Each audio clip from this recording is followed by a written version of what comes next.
नहीं मतलब मैं म्यूट कर रही हूँ इसलिए मैं। बहुत आभार। सबसे पहले तो मिरांडा हाउस कॉलेज की अ, प्राचार्य, हिंदी विभाग की प्रभारी अध्यक्ष चंदा जी, और रजनी दिसोदिया, डॉक्टर मधु, और भी बहुत सारे लोग, मुझे स्क्रीन पे कुछ ही नाम दिख रहे हैं, हो सकता है और भी लोग जुड़े हुए हों। तो उन सब का मैं आभार व्यक्त करती हूँ, सभी साथी और सहयोगियों का। साथ ही साथ नूतन और अन्य अ, नमस्कार रजनी जी, नूतन और अन्य साथियों का भी आभार व्यक्त करती हूँ, जिन्होंने तमाम दिक्कत और परेशानियों के बावजूद भी इस कार्यक्रम के लिए मुझे आमंत्रित किया और मुझे अपनी बात कहने का एक अवसर मिला। यूँ तो मिरांडा हाउस कॉलेज मैं पहले भी जा चुकी हूँ, और मेरे प्रिय जगहों में से एक जगह है। मुझे लगता है दिल्ली विश्वविद्यालय में बहुत लोगों की प्रिय जगहों में से एक मिरांडा हाउस कॉलेज का ऑडिटोरियम है, और स्वाभाविक है कि एक आकर्षण मिरांडा हाउस के लिए सबके दिल में रहता है। तो आज इस कॉलेज और हिंदी विभाग ने, कॉलेज के हिंदी विभाग ने लीक से हटकर विषय विवेचना के लिए रखा है। अमूमन कुछ खास ढर्रे के विषय ही बातचीत में प्रमुखता पा जाते हैं, और उन्हीं पर हम लगातार बातचीत करते रहते हैं। लेकिन ये थोड़ा सा अलग हटकर विषय रखना, और इस संदर्भ में समाज, साहित्य और तमाम राजनीतिक सांस्कृतिक आंदोलनों की आवाजाही को देखना एक नया पक्ष जोड़ेगा, ऐसा मुझे लगता है। उम्मीद करती हूँ ये 2 दिन का सेमिनार है, तो आज पहला ही दिन है, और बहुत सारी तकनीकी वजहों से थोड़ी बहुत सुविधा असुविधा तो होती रहती है, वो कोई इतनी बड़ी चीज़ नहीं है।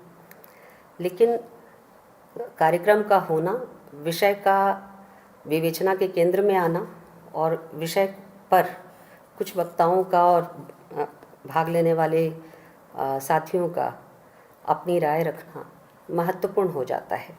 खास करके ये साहित्यिक जागरूकता को भी दिखाता है। साहित्य वाले हम किस तरह से राजनीतिक आंदोलनों के परिप्रेक्ष्य में उनकी विवेचना करते हुए हम साहित्य और साहित्य में उभरे हुए तमाम मुद्दों और विचार सरणियों की पड़ताल करेंगे, इस दिशा को भी ये विषय आज तय करने वाला है। मुझे जो विषय दिया गया है वो बहुत ही बड़े फलक पर फैला हुआ है, बहुत बड़ा पैराडाइम है उसका, साठोत्तरी भारत में जन आंदोलन और साहित्य। और विशेष करके जो कालखंड है, जिन आंदोलनों के संदर्भ में मुझे बोलना है, वो कालखंड सन 60 के बाद 70 और उसके कुछ आगे तक जाता है। भाषाई आंदोलन के बारे में अगर हम चर्चा करें तो 2000 तक चला जाता है, और भी थोड़ा सा आगे उसकी सीमा निर्धारित होती है। तो बहरहाल सबसे पहले मैं इस विषय का जो थीम है जन आंदोलन, उसके बारे में कुछ बातें कहना चाहूँगी। जन आंदोलन जब हम कहते हैं तो इसमें अंतर्निहित है कि जन के बिना आंदोलन नहीं है। जन की भागीदारी अगर नहीं तो आंदोलन भी नहीं। ये आंदोलन, जब हम जन आंदोलन कहते हैं तो इस तरह का आंदोलन पूर्व आधुनिक युग में हुए आंदोलनों से भिन्न किस्म का तेवर और चरित्र रखता है। जन यानी मास, और मास का आगमन इंडस्ट्रियलाइजेशन के पहले नहीं होता, और जो इसका क्लास बेस है मास का, वह मूलतः और अनिवार्यतः नया उभरा हुआ मध्य वर्ग है। जबकि ये जो तमाम जन आंदोलन हैं, जिसके चेहरे अलग अलग हैं, जिसके मुद्दे भी अलग अलग हैं, ये चेहरे और मुद्दे जरूरी नहीं कि मध्य वर्ग के चेहरे और मुद्दे रहे हों।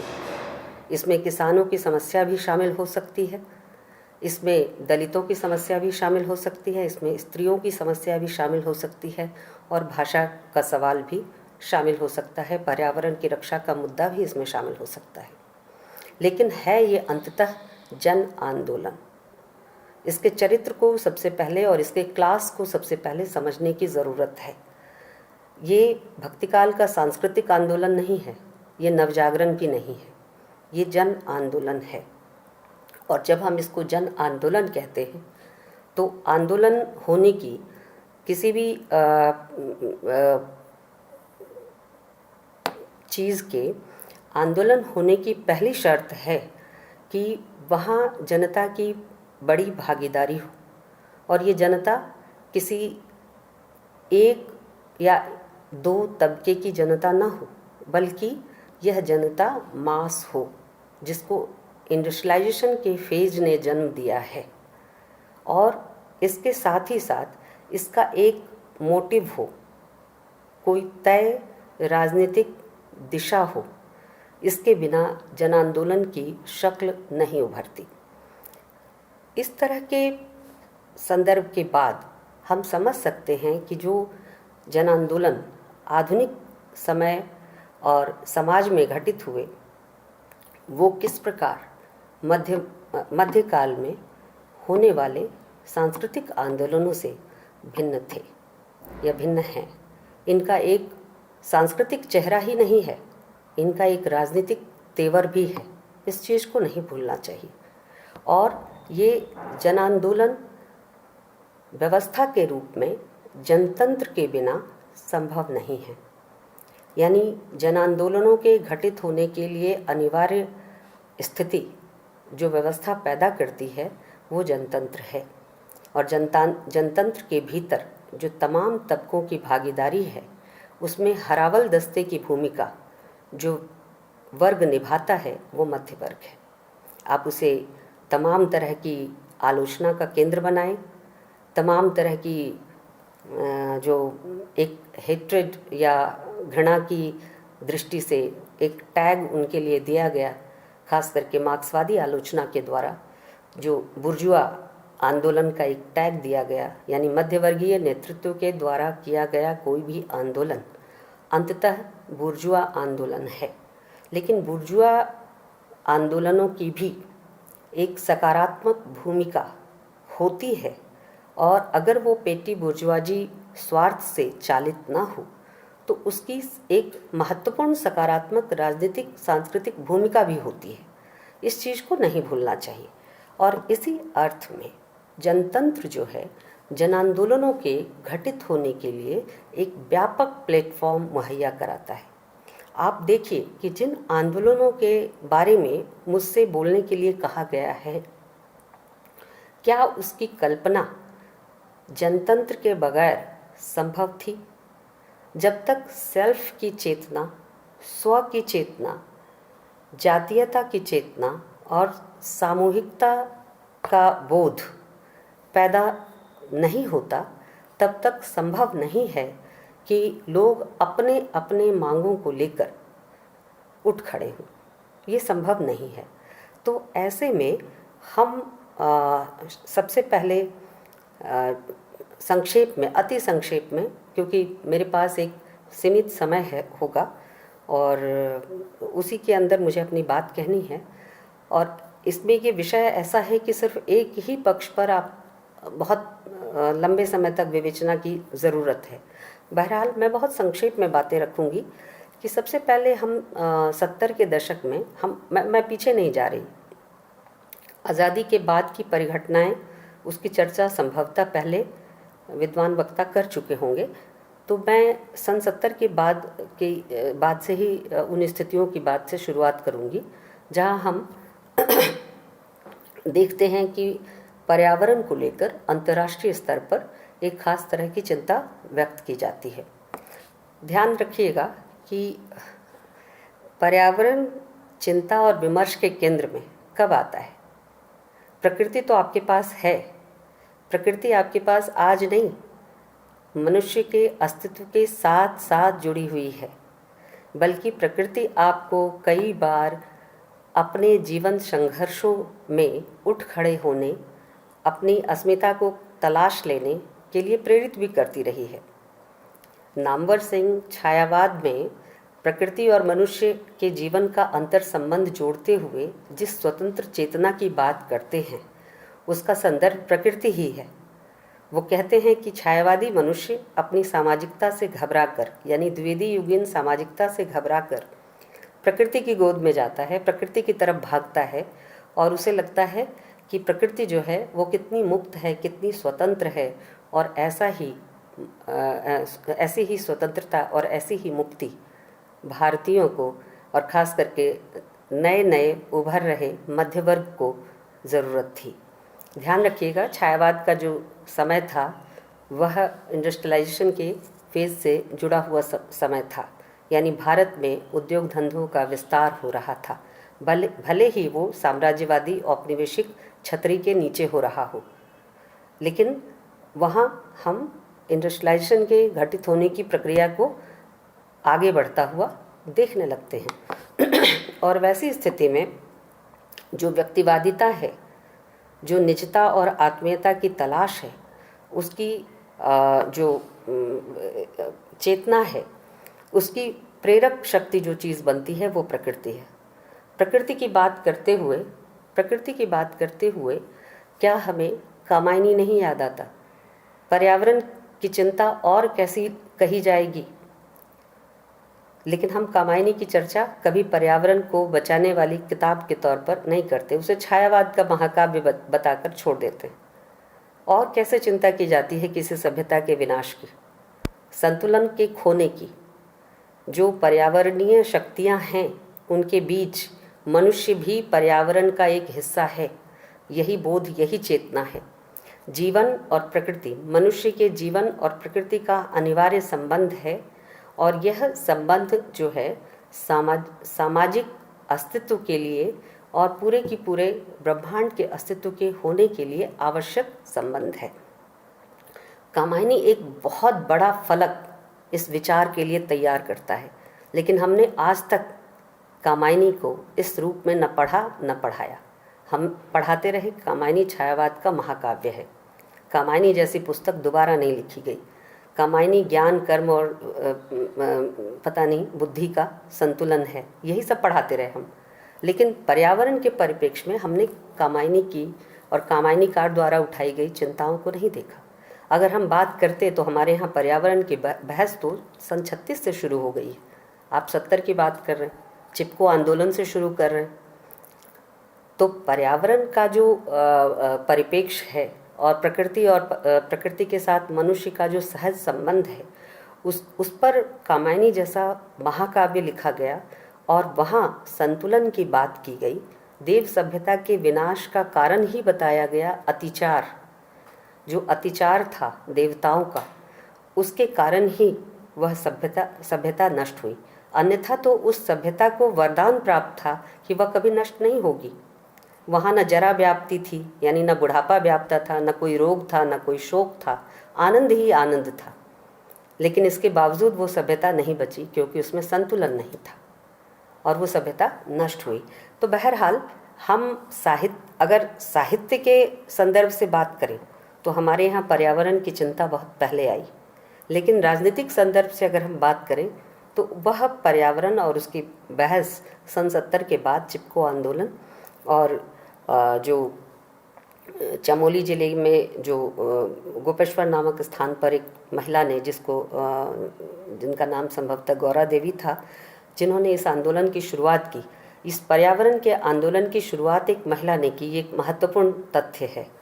और बाद में भी जिस इको फेमिनिज्म की हम बात करते हैं, उसमें भी महिलाओं और महिलाओं की भागीदारी और उनके चिंतन और विवेचना का महत्वपूर्ण स्थान है।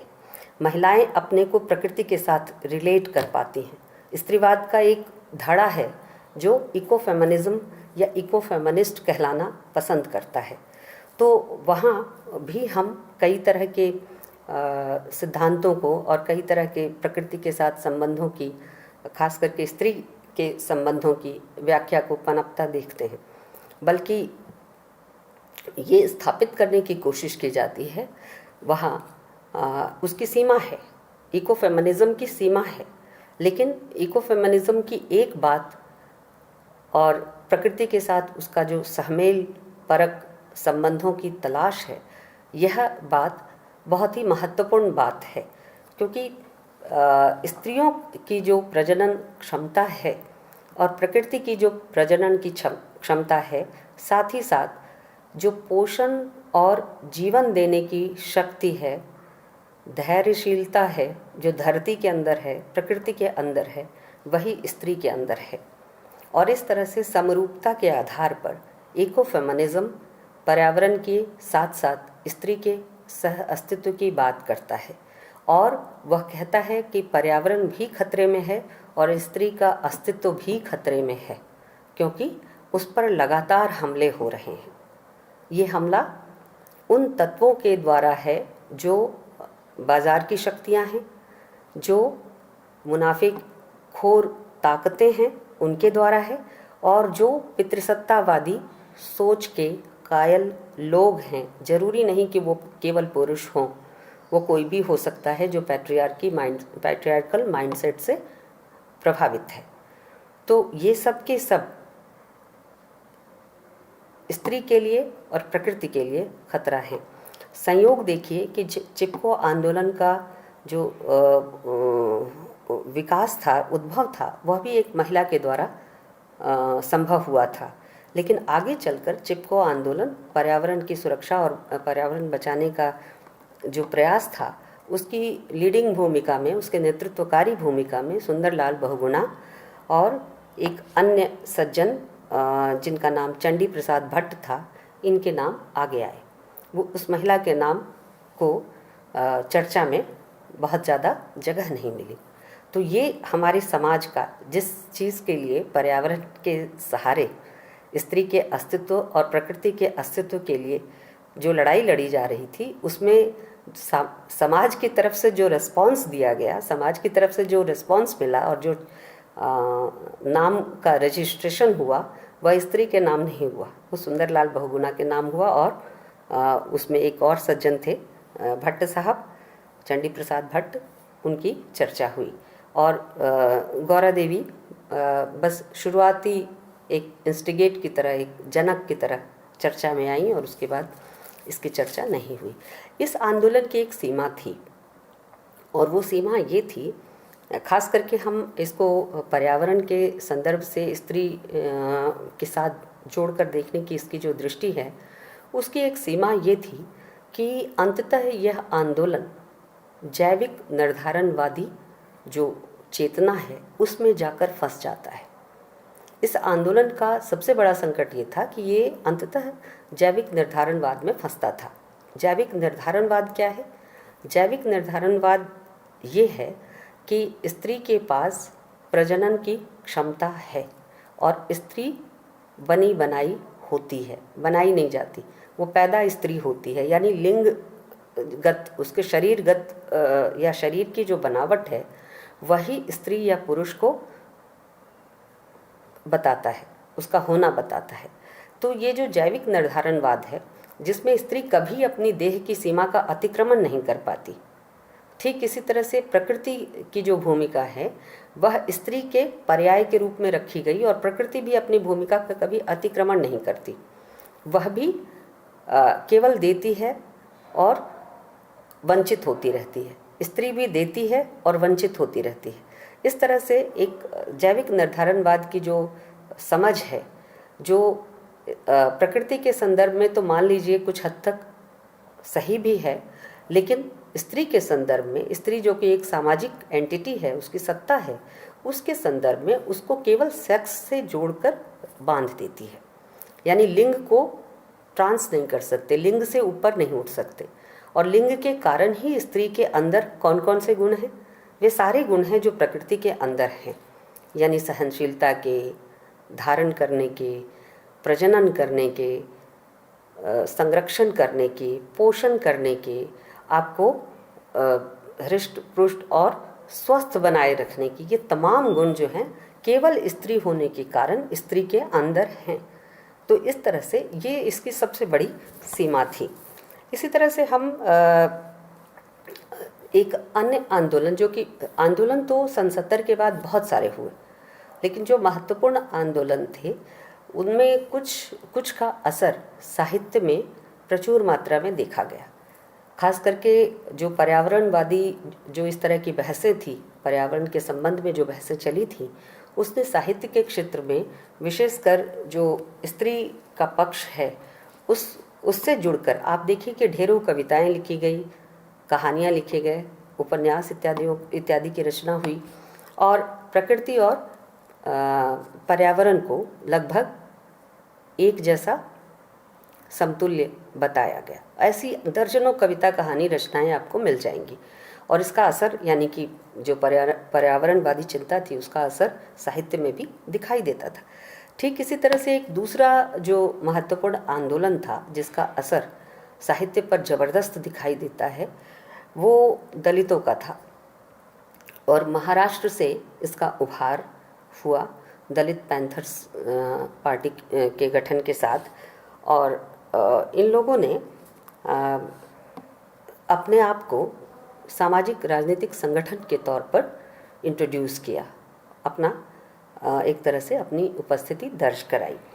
और बाद में दलित पैंथर्स ने एक बड़े आंदोलन का रूप ले लिया और इसकी मुख्य जो डिमांड थी, मांग थी, वो दलितों के पक्ष में दलितों के हकों को दिलाने की थी, उनकी सामाजिक राजनीतिक स्थिति की विवेचना की थी और अंबेडकर की जो चिंताधारा थी उसका बड़ा गहरा असर दलित पैंथर्स आंदोलन पर था। ये महाराष्ट्र से ही उभरा भी था, तो बहुत गहरा असर था।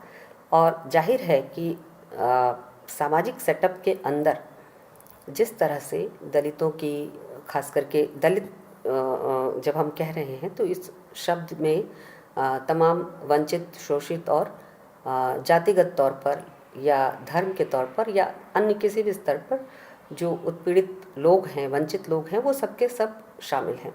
वर्णाश्रम व्यवस्था इसका एक मुख्य टारगेट थी जिसका विरोध किया जाना था और उसके तहत दलितों की स्थिति की विवेचना थी, जिसके कारण उनको लगातार, वर्णाश्रम व्यवस्था के कारण लगातार उनको वंचित किया गया था।